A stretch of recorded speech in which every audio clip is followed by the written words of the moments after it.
So now I'm starting the recording. I'd like to welcome all of you who join in already for listening to this webinar series. We had quite a pause between the last and this one, and I will try to first introduce what this is all about. So the agenda you will see briefly on my slides that I'm going to share. And I'm very happy to have some distinguished colleagues with me. Atif and Milad will present themselves briefly and have brought their own slide sets. And these serve as a kind of input to have a joint discussion with you and you all others coming from different time zones. I also want to send an apology because actually I heard already from some colleagues that this is not the optimal time, especially on some of the continents who are now in sleep mode. So apologies for that, but I will therefore record it and we will also be able to reply to your inputs afterwards if you send us an email. And also if you want or have any questions in between, please be welcome to use the chat. Okay. And if that does not work for you, you're most welcome also to use just unmute your mic and speak directly. All right, I hope you don't have any trouble. Sorry also for the inconvenience with sending around the QR code. I know this is not optimal, but due to privacy obligations from my university, I cannot do it by open sharing.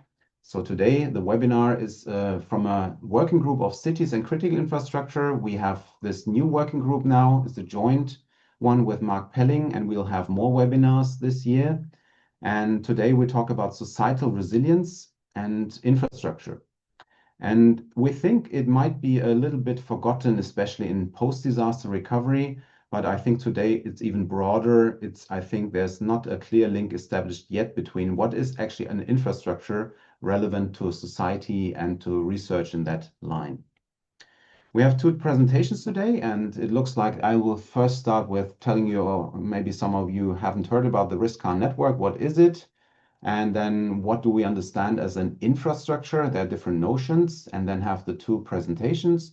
You can directly ask the first presenter after his presentation and also with the second. And if not, we'll collect and have also a joint discussion in the end. And in total, we're planning for 1 hour. So the RiskKAN is an expert network, and you're most welcome to join in if you're interested. So you can just register as a member of the overall network, and we have some dedicated member parties. You see the logos, Future Earth. It's a network on sustainability consisting of universities and different foundations. Then the IRDR, it's about disaster risk, and some are related to world and climate research programs. And they have been funding and initializing this network to share across disciplines and also countries. And it's mainly a non-profit and, say, academic reaching out to applied applications and organizations. It's focusing on multi-hazard risks, on the extreme events driven by climate change, but also any other hazard and major disaster types. And we think that it's still necessary to connect people. If you have any ideas of topics, you're most welcome to also include them into the chat. We have a series of webinars, one of which this is the case here today, and you'll see that afterwards it'll be also recorded and uploaded onto this website of the RiskKAN. Sometimes I'm only allowed to upload the PDFs of the presentations, but also this time I got allowance by the presenters, and thanks to them for the whole recording also of discussion. And if any of you have any obligations or doubts after the presentation, just let me know by email, then I will just share the slides. We have some working groups. You see a chart over here, different compounding events, early warning and other topics. And we have now just reorganized, so the website will be updated on the new names of working groups and new topics, because after a period of, I think, 5 years or so, we see there are new challenges arising. Systemic risks and other areas will be expanded, and we are reshuffling. And if you want to join, I now created this QR code. If you want to use it, it's linked to a Google Docs sheet. I know that's not optimal also for data sharing and privacy concerns. So if you don't like that, you can also directly just send an email to me. But this should hopefully make it easier next time for you guys to also get an email with the link and not this tedious process of QR code limitation. Now I'd like to end with one slide, just starting the discussion a little bit. What is an infrastructure? So I believe that infrastructure often is what is rather taken for granted. It's invisible, it's either hidden in the background, or it's a road we take every day, and we take that road or electricity line or water well for granted. But what if it's taken away for some reason of an extreme event, especially, if you cannot rely on your basic infrastructure, as some call those services like the UN Habitat in urban built environments, or it's called critical infrastructure, especially in the topic of security and threat. It started its career, but now it's taken up by the Sendai framework, for example, to pinpoint at everything like a hospital or an energy supply or food stalls that are vital or essential. We call them also lifelines in humanitarian aid. You wouldn't like to lose them. And another area maybe is the blue and green infrastructure, so rivers and nature-based solutions that are taking some ground in some of the UN studies and international. And the gray infrastructure is a built environment. I'm coming from a background of vulnerability assessments where I think it's a niche topic. It's rather unregarded. Infrastructure is taken for granted. It's mainly the structural stuff, and many are more interested into social aspects of vulnerability. And therefore, I think it plays a little bit of an undeserved side role. And many people are scratching their head and wondering, so why should I now deal with a critical infrastructure? We have been doing this already for many years and decades.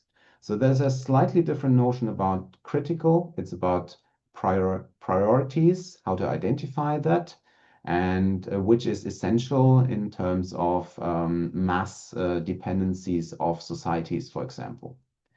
But there's also critique around that. So emancipation studies, progressive infrastructure, they are fighting against power structures, and many believe that infrastructure itself can be also repressive. And this is very interesting, especially to discuss from the social science perspectives. And I think we also get a glimpse of critical aspects of how to deal with it in our discussion. Maybe you have some ideas later on. But now I'm very much looking forward to the presentations today. And I think I'll now end my sharing. If you have any immediate questions for clarification, please just enter into the chat or open your mic now. But as I don't see it yet, I will hand over to Atif for his first presentation. Thank you very much for being here. And I'll look into my emails if some have trouble accessing. Thank you. Okay, thank you very much, Alex. So now I am starting my screen. So yes, we see it. Okay, so I can start now. Okay, yes, thank you. Full presentation mode would be great. Okay, thank you very much, everyone. So the topic of my discussion, my topic is about post-disaster vulnerabilities and resilience of homeless people.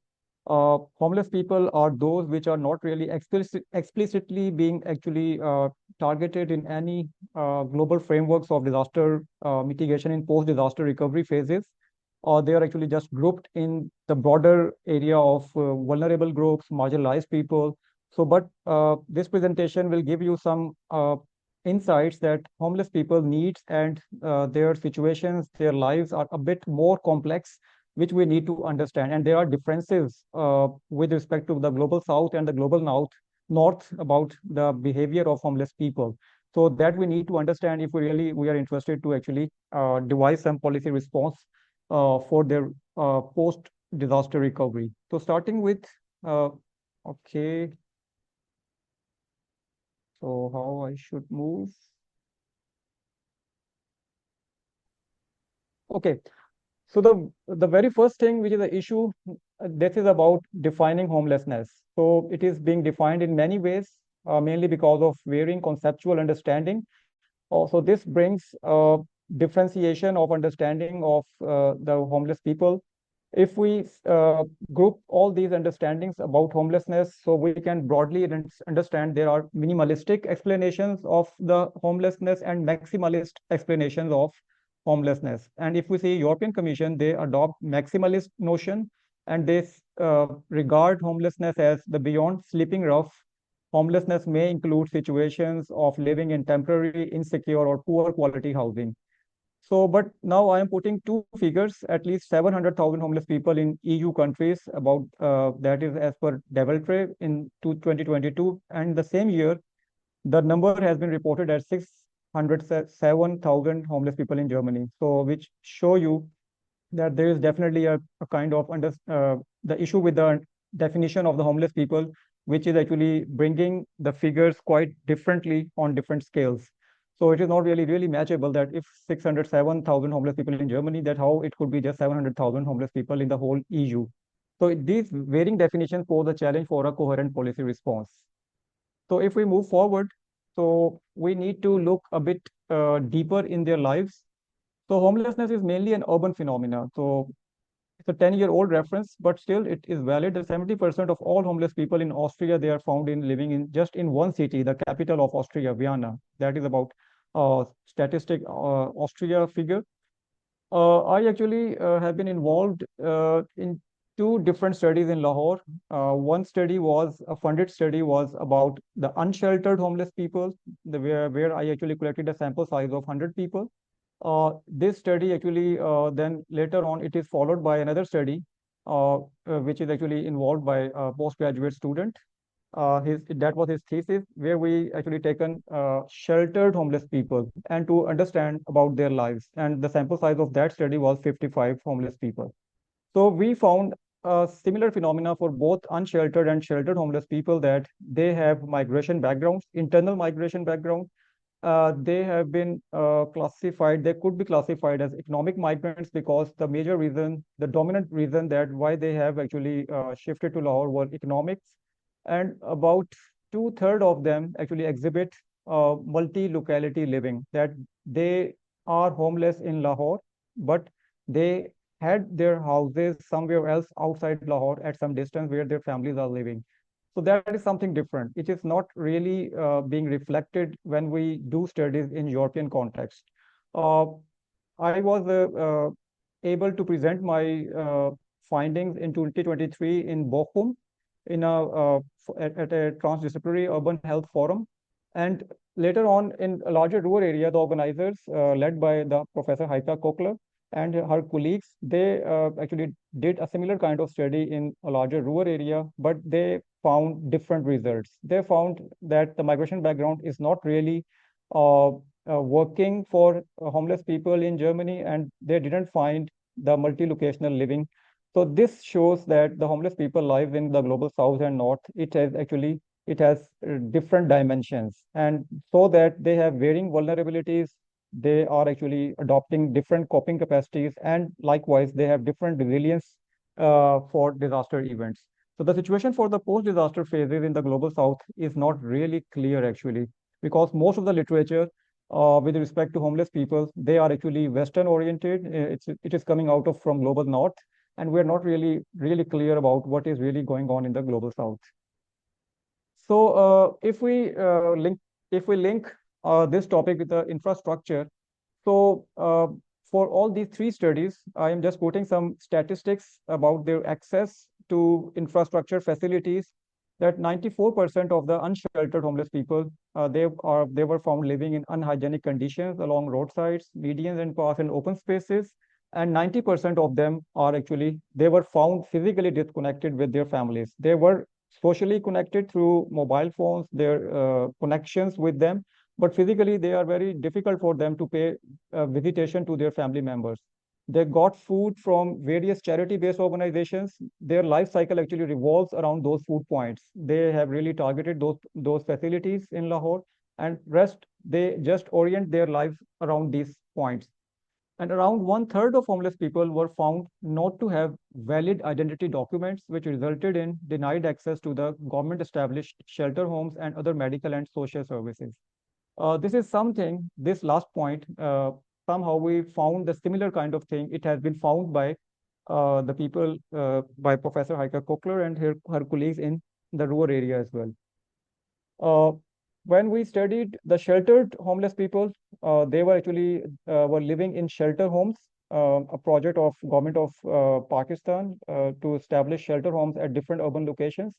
So they were found to have free food, shelter, washrooms, bedding, medical facilities, and they were felt safe. But all these facilities were temporary because they can live uh, for 3 consecutive nights in such facilities. And after 3 consecutive nights, they have to vacate their places. And again, 68% of them, then they start living open, and they just being actually then again turned out to be unsheltered homeless people.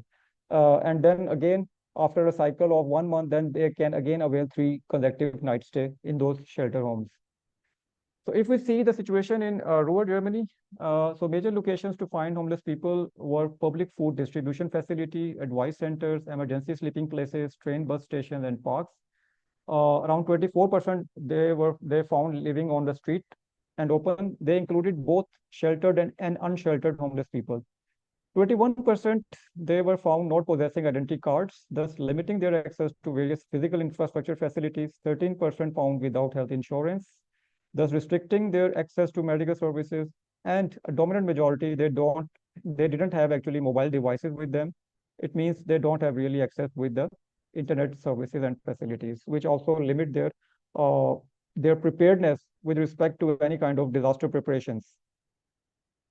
So if we link up this resilience topic with the homeless, so many of the resilience frameworks and indexes which are available, if we see them, if we put a close look, only there is the physical infrastructure domain of resilience, which may have a kind of understanding that homelessness can be linked up with there because housing is a particular focus under physical domain. And homelessness, but it is not really explicitly focused, not there are very difficult to find any indicators of homelessness and their lives with while preparing the resilience for any neighborhood or any community. So the homelessness is just overlooked. It's not really being covered. So now with this presentation of some results, I'm just coming to the last slide of my presentation for today. There are some discussion points which we can take up at the end of this webinar that about guiding the future research in disaster management. So resilience of primary homeless people vis-a-vis secondary homeless people during post-disaster phases. This is a term which is actually coined by myself, primary homeless people. With primary homeless people, I actually uh, I mean the homeless people who remain homeless in all 3 phases of any disaster event: pre-disaster, during disaster, and post-disaster. And here I am regarding secondary homeless people, which were not homeless in the pre-disaster phase, but they can be homeless during disaster and post-disaster phases. So another point which can be taken up for discussion, social equity for primary homeless people during post-disaster recovery, uh, how they are being dealt in the post-disaster recovery phases, any preferential treatment or any further marginalized treatment with them. And the last point, whether the primary homeless people, they find any opportunities available for them in the post-disaster phases. I'm just putting an example of 2005 earthquake in Pakistan. Uh, in 2005, there was a city in Azad Kashmir, which we call Balakot. It was almost damaged due to that earthquake, that massive earthquake. And in post-disaster recovery, there were the reports that the people who don't own the housings before in the pre-disaster phase, because all the property documents, the legal rights, legal documents, they were destroyed. They were not really available afterward. And when there were compensation packages from the governments, they found inroads to get overcompensations for overly excessively claiming for their losses, and they found it a kind of opportunity for themselves to actually make some kind of arrangement for them in a better way in a post-disaster recovery phase. This is another thing which is quite could be quite relevant in the global south. I'm not sure about this about for global north situation. So with this, I'm actually concluding my presentation. If there are direct questions, so I'm available. Otherwise, we can continue discussing after the end of this webinar as well. So thank you very much. Thanks very much, Atif, for the nice presentation and for not only highlighting the general idea of homelessness, but going deeper into research, comparing across different countries and contexts. and also for highlighting here on the discussion some aspects like the primary and those other types of homeless groups, And now I'm looking forward to any questions that any one of you may have.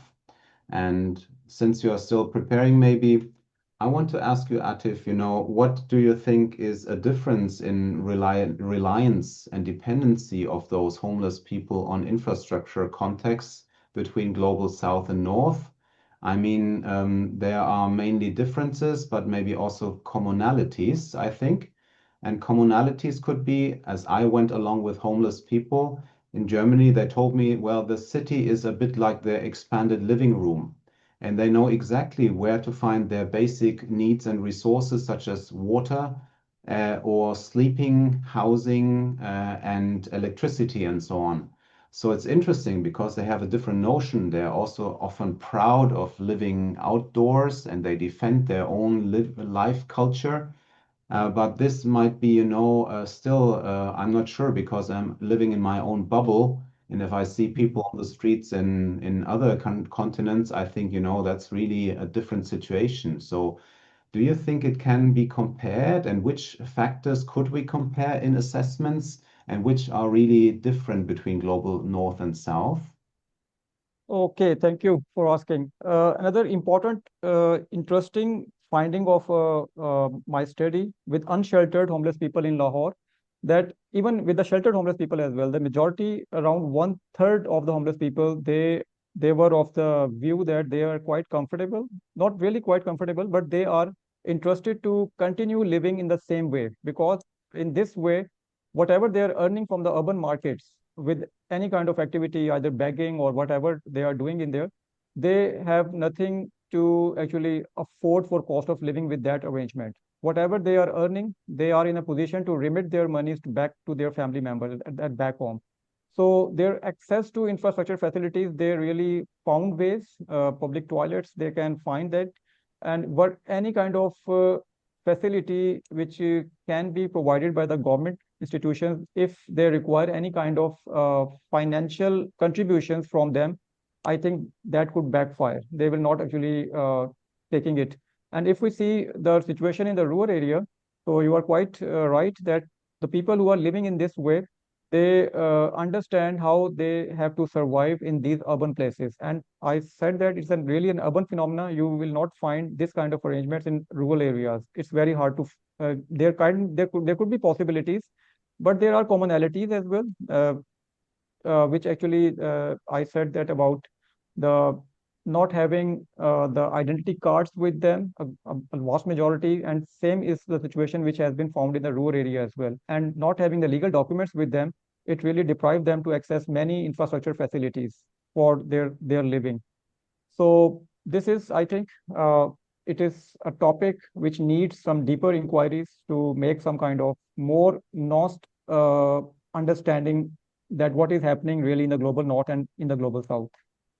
Thank you for sharing. And if I may have another comment, but please, everyone, if you have questions, raise your digital hand or just, wave. I see Milad coming up. Just a short comment before I take Milad, is that also there's a tertiary population group related. These are the residential populations because they also are interacting in a sense with the homeless people, even if they don't recognize. And I found some, we would call it indigenous knowledge, maybe, in-depth knowledge of the people living on the streets on on detrimental conditions of the infrastructure. They know much better often which of the water pipes are not working and etc. And they could also provide good information. And often they're overlooked as we oversee them. I started by saying infrastructure is often hidden and not seen, and the homeless share the same problem. They're overlooked uh, also as a resource, and especially for emergency planning, it would be interesting to delve into or to have their knowledge. One thing which I can add that another point of discussion could be an assumption could be a hypothesis that the people who are living on street, they are actually more resilient, could be during disaster phases, because they are quite used to of living that arrangement, that the house people, if they could be turning into homeless people during any disaster, they could be actually less prepared to deal that harsh realities. Yes, exactly. That's an assumption we often have. Now, thanks for the questions that are coming up. First, I'd like to have Milad, and then thanks to Asana for the chat question that I'll read out after Milad. Thank you, Alex. Thank you, Atif. Excellent. Just curious, what do you think about the temporal validity of the data for homeless people? How long do we know that those people that are assigned to a specific location are remaining to that location? Is there some sort of pattern that they move based on the weather, based on the quality of infrastructure, based on their needs? So, would love to hear your idea about that. Their life cycle mainly revolve around their food and their other services which they require. So wherever they found that these facilities can be accessed, most of the time they are actually available there. When I did my study for homeless people in Lahore, the first question was the same, that from where we have to find them, where are the hotspots? So we actually chose the night time, that where they actually really sleep. So for them, we had a kind of elevated structure in Lahore, orange transit line, which we call it as. So underneath of that structure, that is quite a famous place for them to actually to sleep actually. So most of the people which we found homeless, we found from their places. And otherwise, uh, at the daytime, most of them, they are really easily trackable or foundable, because they are actually they could be spotted around the food points. And in rural area, the people, the researchers, they found them in close to advice centers, the tram stations. So either in the the day cycle, you can find them around the food places, and then night side time you can find them where they really sleep. Otherwise, these are the people who are always on move. I guess this could also be very interesting for studies and comparison studies, you know. Some urban populations might be difficult to track down at nighttime. I met people who are living on the streets for decades already, and and others are much more mobile if they prepare for migration to Europe from something like that. So very, very different it could be, but good question, Milad. Thank you.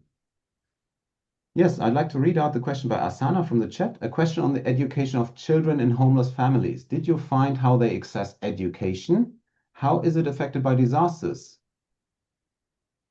Okay, in our study, we didn't really found anyone who is continuing with education. They were mostly the people, they were male mostly, and in their young age, uh, in their youth, and whatever education they had already acquired in their home places, that was which they had. They were not continuing education in Lahore. And Excellent. we were not really able to find the whole homeless families actually.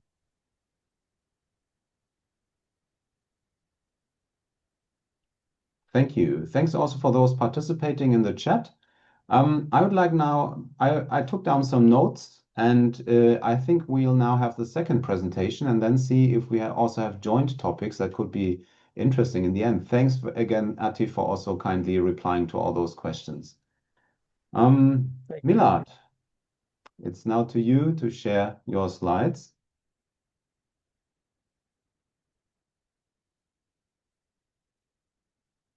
Yes, we can So I see. assume my slides are visible.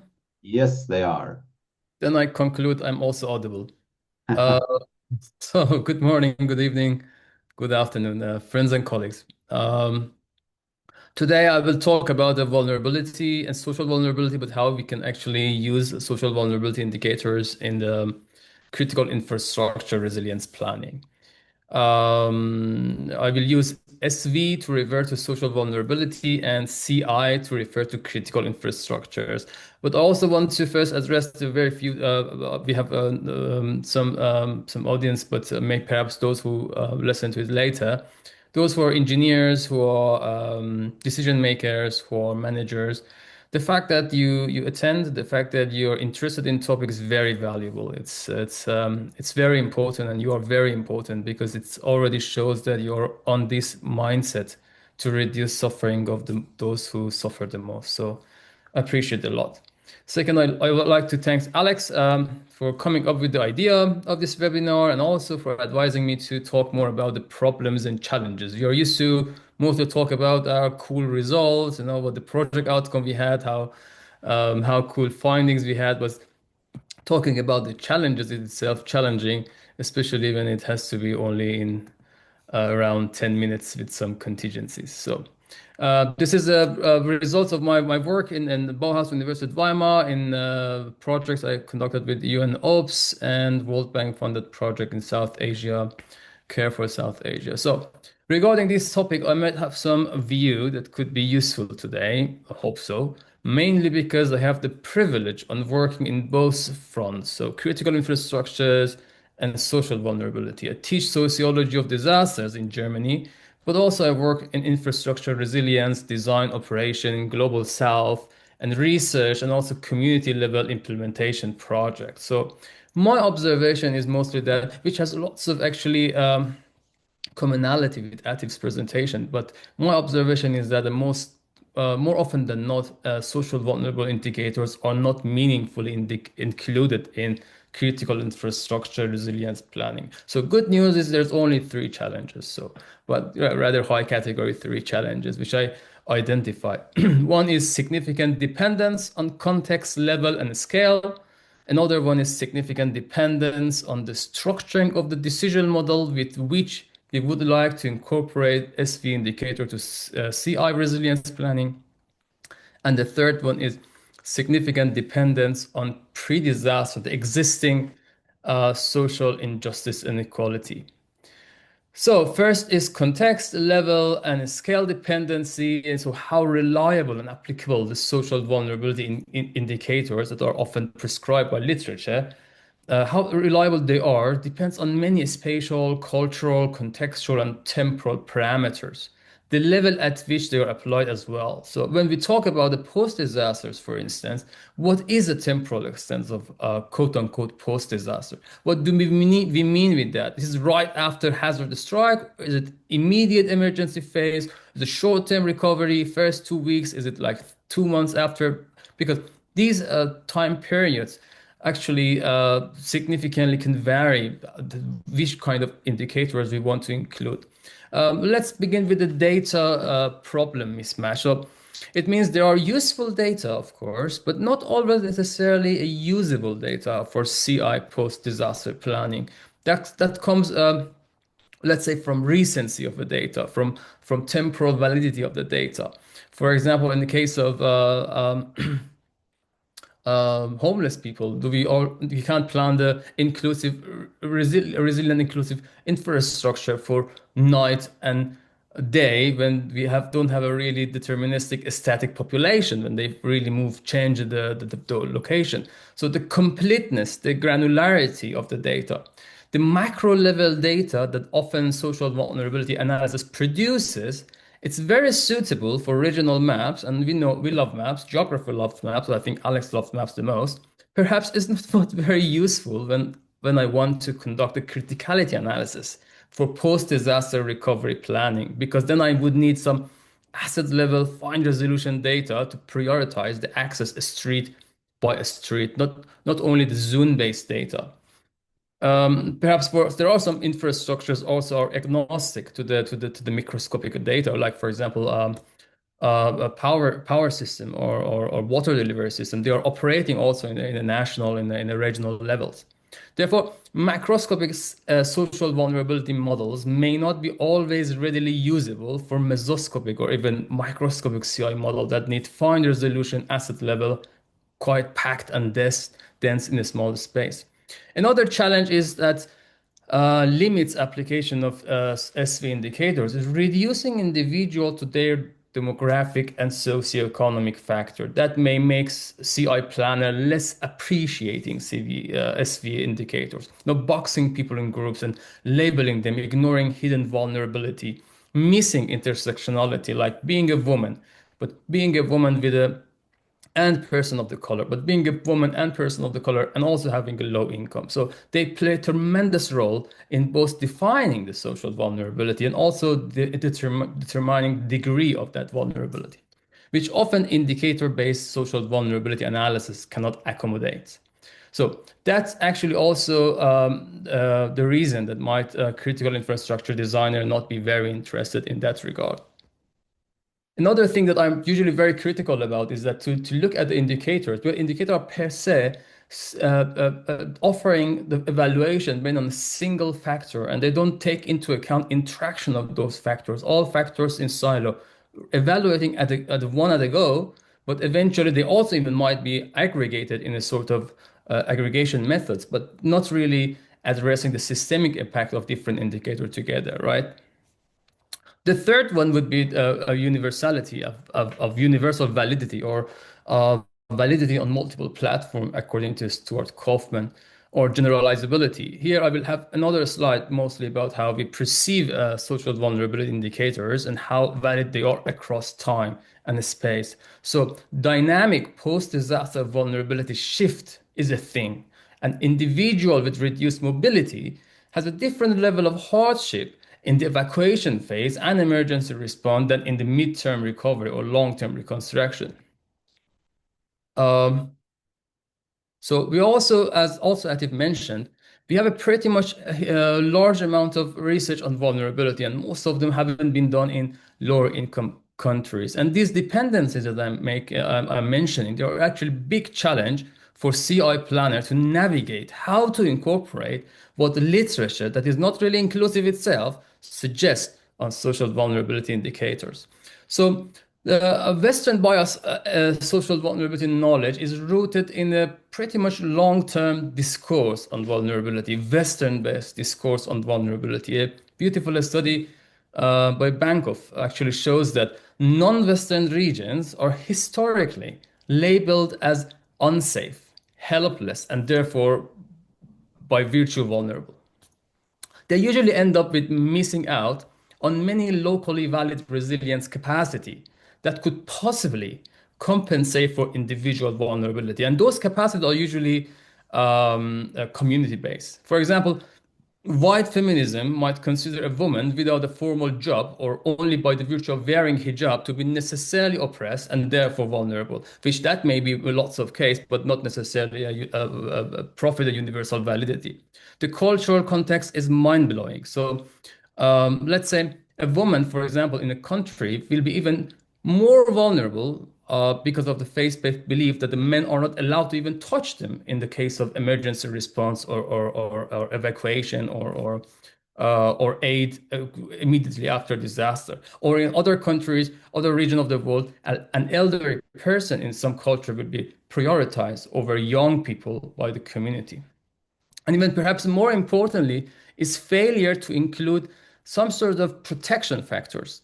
So social vulnerability indicators is just focusing on the individualized based vulnerability, but doesn't really incorporate how some elevating factors, some community-induced privileges, social capital, for example, traditional coping strategy, the trust existing in community, the chance of resource sharing. For example, in Germany, I think that would be really interesting to see how much the chance of resource sharing in East Germany and, for example, in Kathmandu, in Nepal or in Bangladesh. The informal mutual aid, etc., anything communal, anything commutable. So they are very important. The capacities that can be shared. So including resources, support that may exist many places, but not reflected in the SV indicators.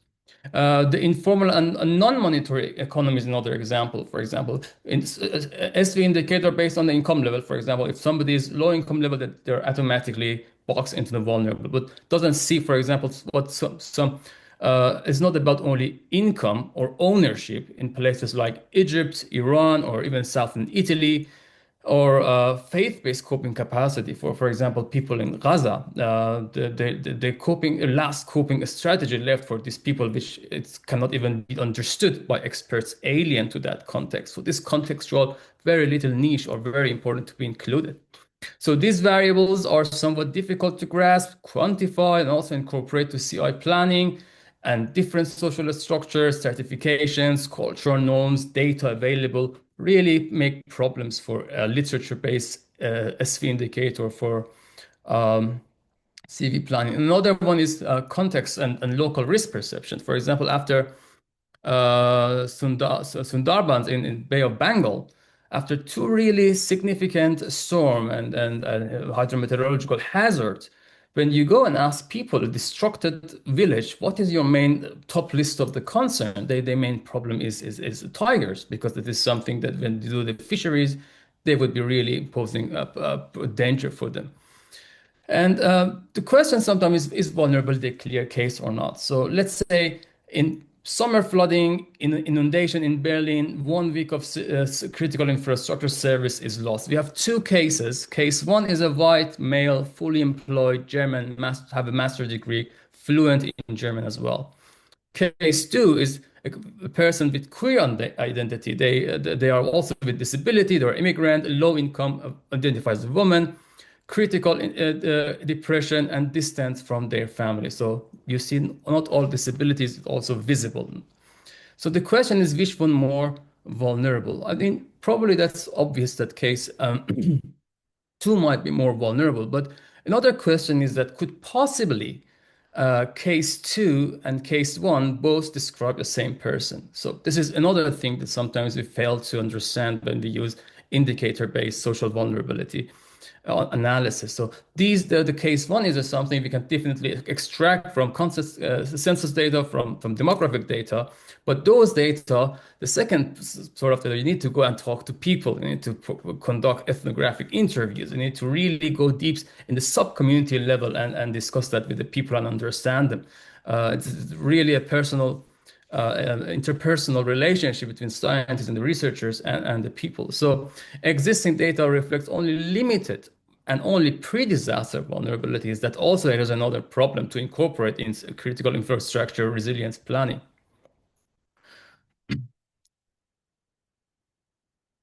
So the second one would be significance dependency on a structuring of decision problem. So in that case, we know that problem structure is very important. So you can get really the problem, select a good attribute, but have a really bad output at the end. First is this understanding that the selection of an attribute is itself a decision problem. It means no matter how skilled we are in understanding the social vulnerability, really pretty cool, sophisticated sociologists, we still need to be informed and educated about decision analysis and what future processes will do to our selected attribute. How would they end up actually in the process, in a mathematics, quantify it, and actually lead to outcome. Sometimes experts choose a really good attribute, but they fail to look at how they function as a set together. So we need to understand that knowing important factors does not mean they are good indicators automatically. We need to understand when we choose good indicators, it does not mean we have a good set of attributes as well. So as on one hand is a good attribute, another hand what set of attributes that function as a group. So there is a redundancy, there's interdependency, mutual judgmental interaction, completeness, and then there's a size of attribute. How many of them? So what is the optimum size? So it brings us to the over-inclusion syndrome. I hope nobody Google it because I just made it up. This over-inclusion syndrome. But as much as the term is made up, that the problem is real. Over-inclusion is that we just add and add more indicators for the sake of inclusion. So we have everybody, every group's inside. Let's say 20 indicators, and then eventually the model become absolutely agnostic, insensitive to those indicators, and lose its ability to discriminate between the different critical infrastructures according to the data. So then equalize the values, which is something we do not really want. So we should understand that failure rate in the strategic decision making is almost around 50%, and it gets even worse when MCDM methods are involved. So bad indicators certainly lead to bad decisions. Poor method of a choice, like how we choose those indicators, is also lead to poor results as well. You know what? In that case, I love decision analysis because they have a simple linear causality structure. Garbage in, garbage out. So you can't do anything else. So no matter how much hardcore, sophisticated math you throw at them, you can't make the bad inputs or bad methods that you use to change it toward a good outcome. So challenges in MCD model, I listed here the biases and errors, actually incorporate the hierarchy bias in just structuring a decision problem, insensitivity bias, splitting bias, which weights are distributed, rank reversal, mostly seen in AHP methods, inconsistency as well, and many other, or even considering the decision problem as a compensatory method, which high value of one indicator can compensate a low value of another indicator, which is in reality, they might be absolutely operate in a non-compensatory version. So these are very important. And you can also see how possibly different methods can provide absolutely different output. So let me put it that way.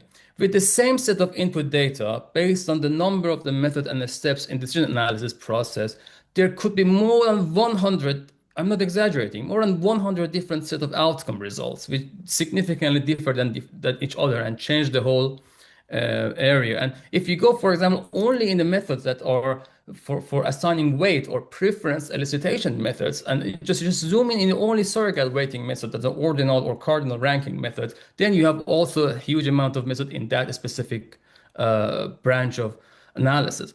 And this over-inclusion syndrome is a good thing. Of course, adding more indicators, making us more inclusive. It reduced the loss of information. It increased the system representation, and everybody is really quite happier. But eventually, from a decision analysis perspective, they are not very happy about it because it increased modeling complexity, increased the error, increase the error of solving methods. It is less sensitive to each attribute per se, and the outcome is also less descriptive and disaggregated. The uncertainty will also increase, and transparency. You can't fix the model that much easy. It's become a black box as the size of the model and computational complexity increases. So the last one is significant dependency on pre-disaster mindset. So resilience is deeply path dependent. So it's dependent to the path in which that we start and in which the hazard strike and we want to do the recovery.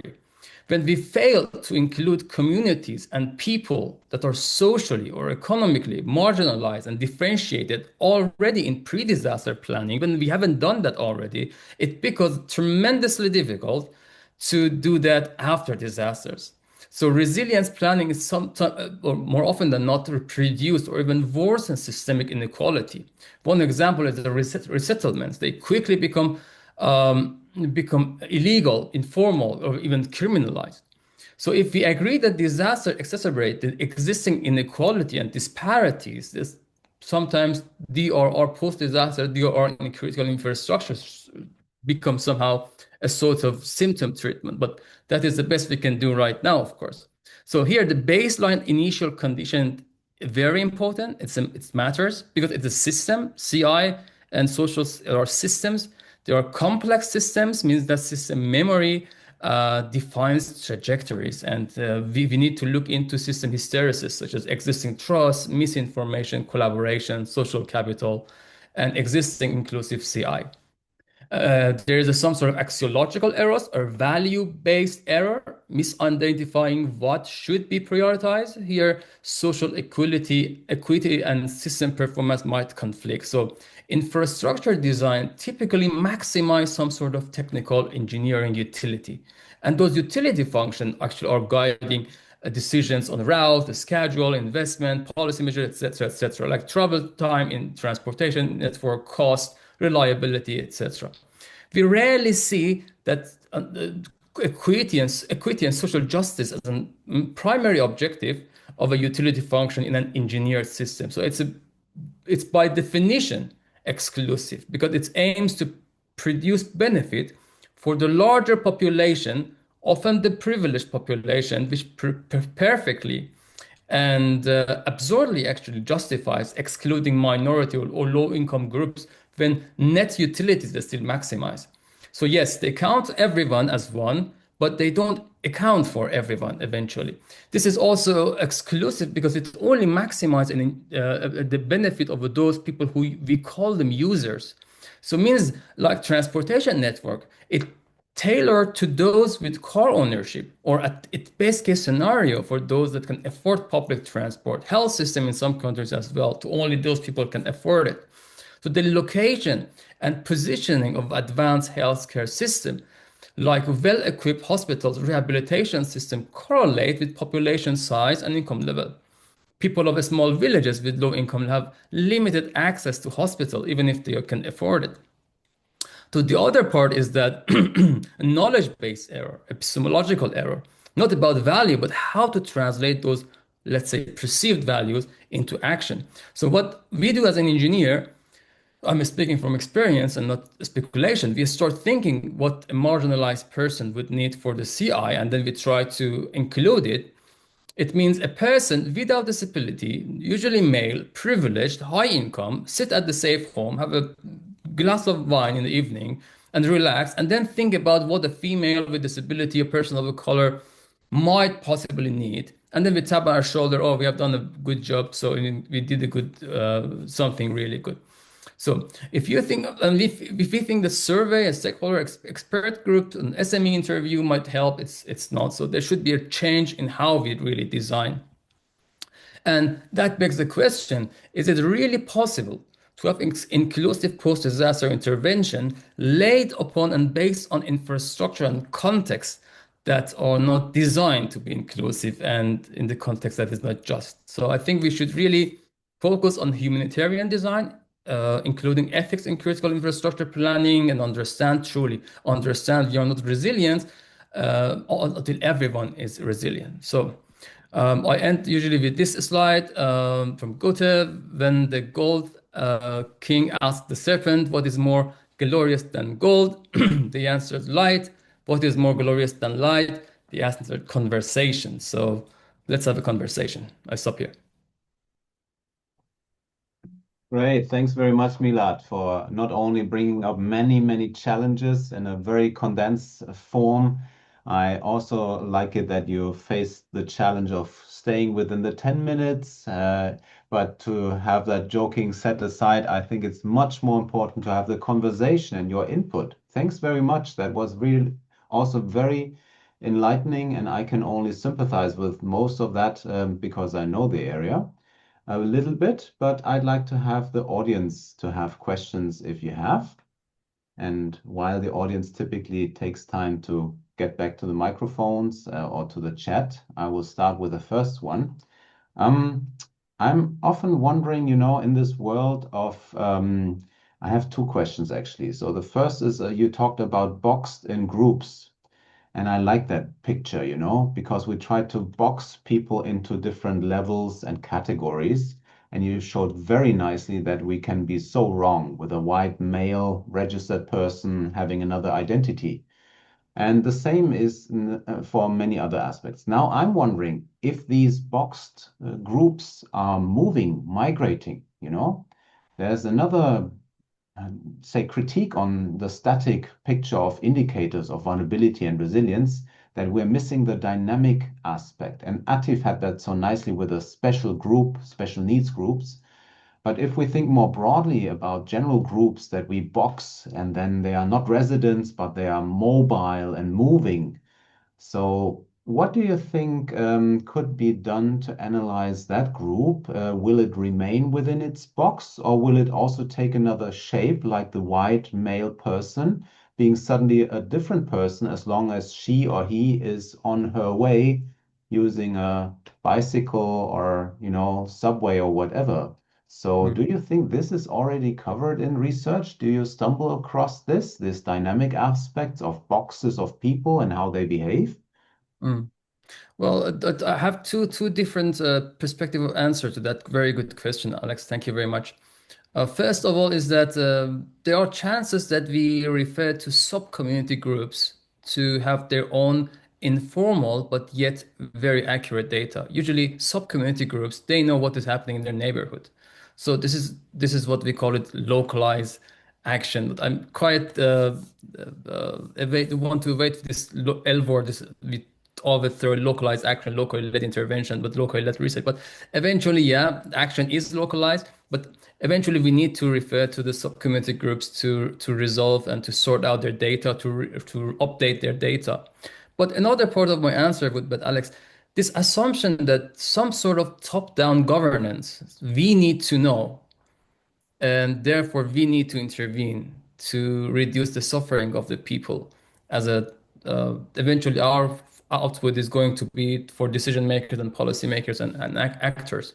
This might be also challenging because if we assume that resilience is an emergent phenomenon only created as a product of local level interaction in the non-linear feedback loops that actually have a Yeah. downward causality, then Yeah. we only need to just empower people.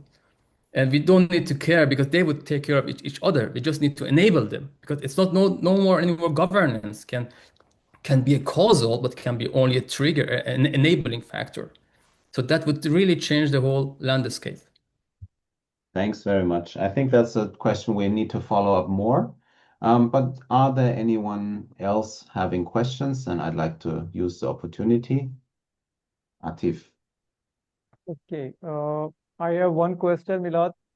Thank you very much for such a detailed book. I'm really impressed at how much extensively you have studied the literature. I have just one kind of not a question, it is just to an understanding that have you developed any social index by at the back of your all of that work by identifying the gaps and then coming out that this is the social index which will actually address all the shortcomings which you have identified? It's very tempting to go toward finding, but creating your own, index that finally cover all. But I probably wouldn't do that in my lifetime, because I think there wouldn't be any set that is complete enough, and it's very dynamic, temporally sensitive.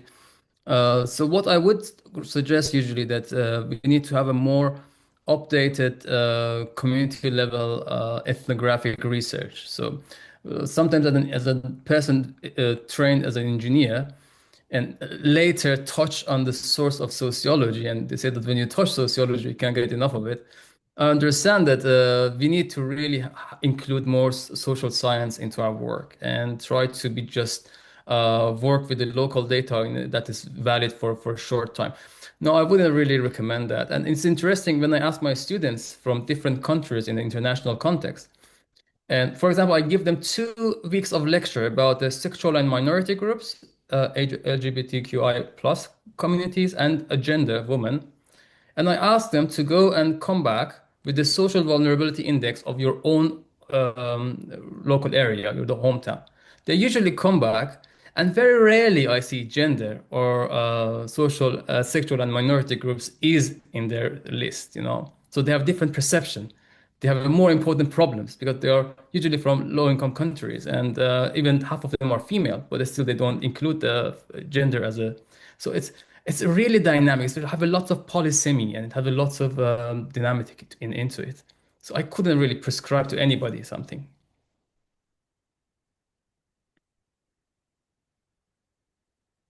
Okay, thank you very much. I fully endorse your viewpoints, but from the applied side, if all that research, extensive research, the real, you can say the impact is that if we can really able to apply that research in kind of through some really applicable things for policy actors, this is the main thing because of which I just asked about that.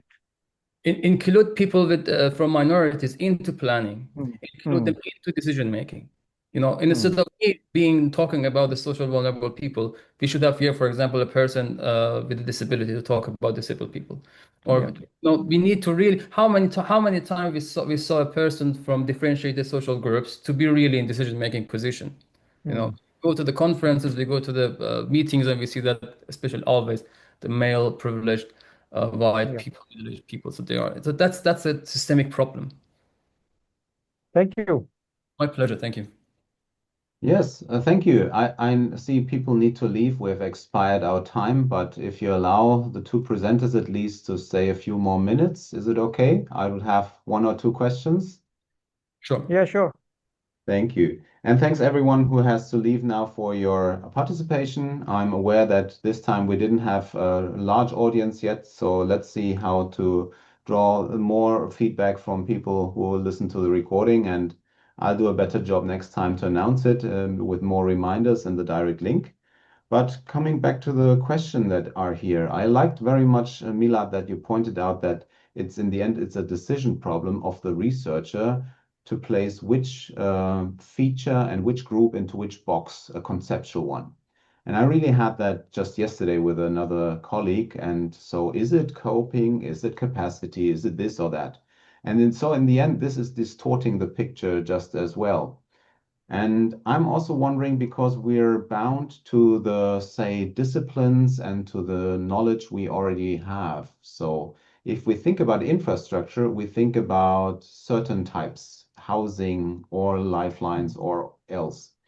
And I have a feeling, because I just made a research, that infrastructure also in relation to inequalities often is understood in terms of institutions and oppression. And what else would be an infrastructure that represents inequality? Any ideas from the two of you? I know that's a hard question, but if you leave aside the usual suspect, the institutions, the conditions and the power structures that are represented in many original studies from the 1970s back, what's another type of infrastructure that's recreating or that's bound to inequalities? Any ideas? Uh, if I could add one example, that sometimes these inequalities are also based on along some religious lines as well. Uh, for example, in Pakistan, sometimes it happens that the people belonging to a group, Ahmadi group, which we call, they are not really allowed to bury their deads in the graveyards, which are supposed to be the Muslim people. So, and likewise, some other discriminations can also be found. So it's not only the social lines, sometimes it is along religion lines as well. Good point. Thank you very much. Didn't think about that so strongly as an infrastructure, but it could be analyzed as such, what are not only the practices, but what makes an infrastructure is often also the invisible. It's not just the structural buildings, it's also how people use something as a service and are dependent on it. And I think you point me to a very interesting direction. Thank you very much. Alex, would you see safety as a critical infrastructure yourself? Good thing. I heard a similar question. Is security a critical infrastructure? All the social services are kind of a envelope for our society. And what about safety? Good question. I don't know. What do you think? I think eventually, yes. And I think if people want to feel included, eventually, it's the people need to feel safe, trusted, and included in order to feel safe, also, secure, but they need to feel safe. So I think an infrastructure would could possibly contribute that the feeling of the safety and the feeling of inclusion. So I talked to a disabled person a person with disability who do the designs, and she gave me a very good tip that we can't really account for all the different disabilities and minorities, but what we could do is to maximize the multimodality of infrastructure. So in order to make it more inclusive. So just imagine a person on a wheelchair can't access, for example, the ticket selling machine, or people who is deaf that we don't see them as because they don't carry the crutch, or they are not physically. They need, for example, something multimodal information and announcement written, or they could access it through the app. So this multimodality could finally contribute very well. And then this is sometimes not all exclusivity is ill intention. It is sometimes coming from organizational culture, coming from ignorance. So there are not a lack of awareness in the system and institutions. Excellent. That points me to another. You mentioned multimodality. I have looked into this in literature review in the past days, and I found that it's either related to public transport, that's traditional, or to remote sensing data, which I'm also using. but I haven't heard it in the way that you coined it in information and announcements. That's very interesting because I believe that there is more richness in the term multimodality for inclusiveness and many other aspects. In infrastructure talk or terms, we often use redundancies, like synonyms or multiple ways to treat that interdependency kind of problem. Thanks very much. All right, I'm very sorry, but I need to dash into the next meeting in 7 minutes. So I'd like to close this. Uh, and thanks very much, first of all, to you as presenters. It was a pleasure having you from such different yet similar backgrounds and interests. And also thanks a lot to the remaining participants here. I was really enjoying this conversation, and I took down some notes and maybe we'll have a follow-up. What we definitely will have is the last announcement. We'll have another webinar with a group around Mark Pelling, who will be the co-working group lead starting this year, and he'll bring in a community of cities and also NGOs working on community resilience. So that could be of interest for you as well. I'll keep you posted. And I wish you all the best in terms of health and safety in all the environments you are today, and also of all your known relatives and friends. And thanks very much for having this interdisciplinary conversation today. Thank you, Thank you Alex. very much. Thank you. Thank you, Milad, and all the Likewise. participants. Bye bye. Bye. Bye.